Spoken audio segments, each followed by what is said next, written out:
spectacle à 16h. À 16h, oui. Très bien, Bernadette. Tiens, pour Bernadette, je prends une blonde. Il n'y a pas le mien. Je prends un mari. Deux.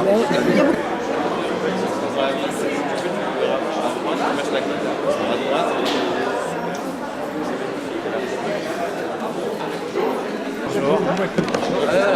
Comment ça fout des bordels sur ton stand? L'objectif de ce festival était de faire quelque chose d'un petit peu différent.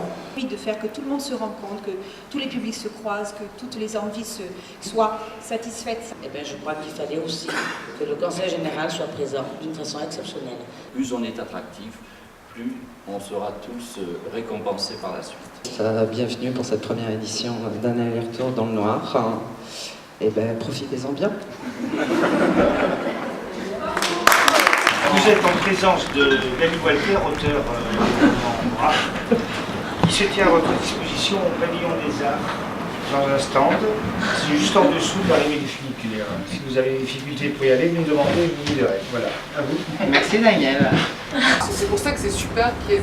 Ben, nous on est venus de loin, hein, c'est vrai ça, on a fait 40 km ou un peu. Nous on est venus à vélo. Je vous ai découvert il y a 3 semaines. Et oui, alors j'ai lu, puis ma copine me dit, il y aura Danny Walker. Oh, je la connais, je viens de lire un livre. C'est celui, comment il s'appelait déjà, celui que t'as trouvé? Celui que moi j'ai eu beaucoup de mal à lire. Ouais, là où Albertini, il a perdu sa Jeanne, là. L'ombre des humains. Ouais.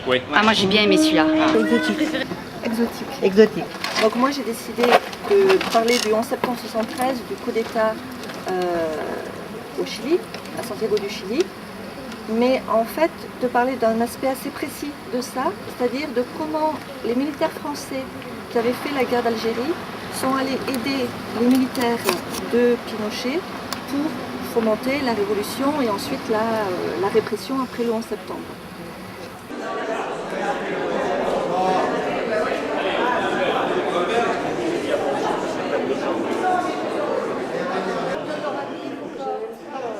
Alors je vous explique comment ça va passer. Vous allez passer un par un.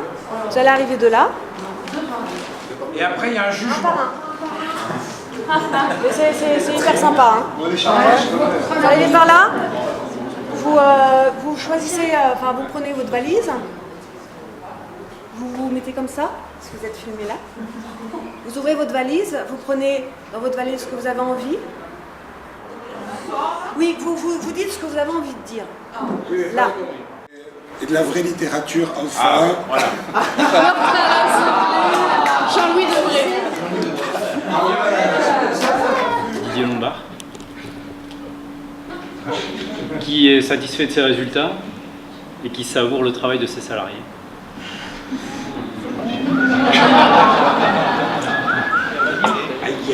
Et l'histoire s'appelle À qui le tour? Il n'a pas eu ce noir.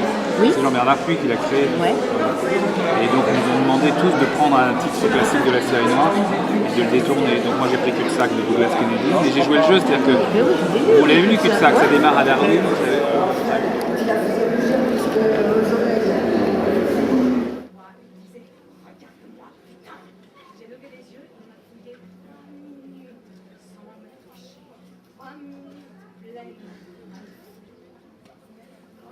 Ils voient ça tout de suite.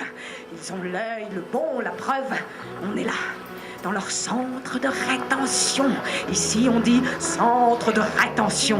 C'est français.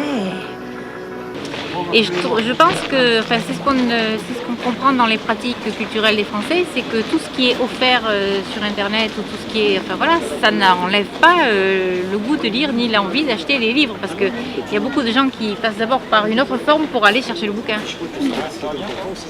Moi, quand je fais des interventions dans des collèges ou des lycées, je demande au monde qu'est-ce que c'est une BM. Ils me répondent une bagnole, je leur dis c'est aussi une bibliothèque municipale. Et je leur dis tu vas plus loin quand tu es assis dans le siège d'une bibliothèque municipale.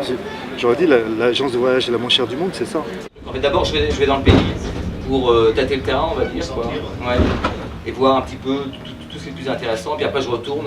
J'ai écrit pendant 2 ans, donc là, j'ai déjà l'histoire des personnages, etc. Mais c'est encore un peu bancal. Je retourne. Par contre, je sais où je retourne, en fait. Donc, en fait, là... Ben Gazzara. I do. Arthur O'Connell. I do. I do. Catherine Grant. Son bras gauche tient un paquet de chiffons trempés étroitement serrés contre la muraille de sa poitrine. Dans les salons de massage, les filles cherchent à faire monter le tarif.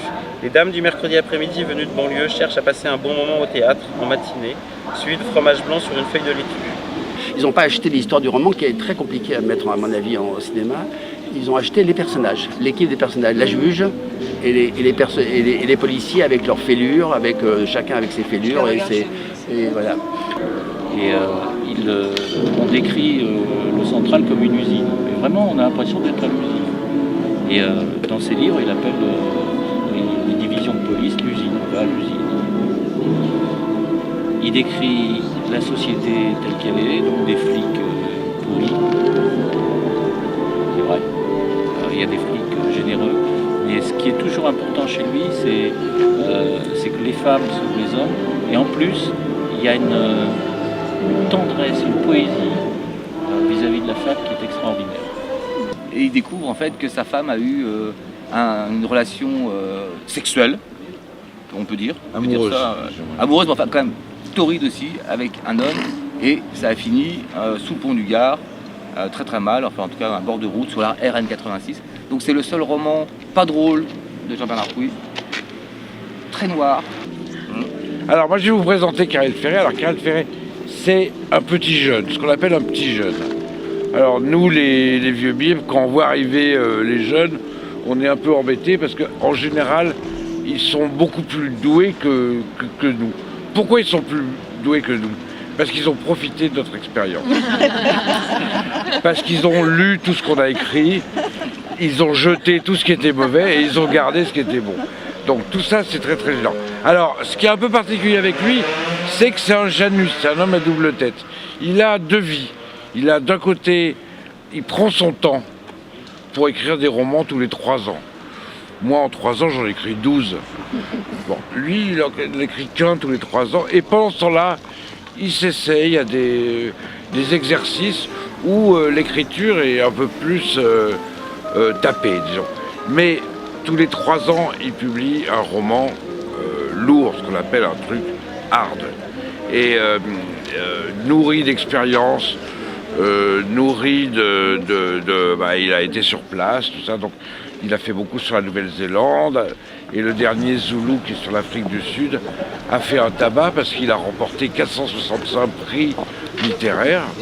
Alors, je sais qu'il y a plus de prix littéraires que d'auteurs de polar, mais il a tapé ailleurs parce qu'il a même eu le prix des lectrices de Elle.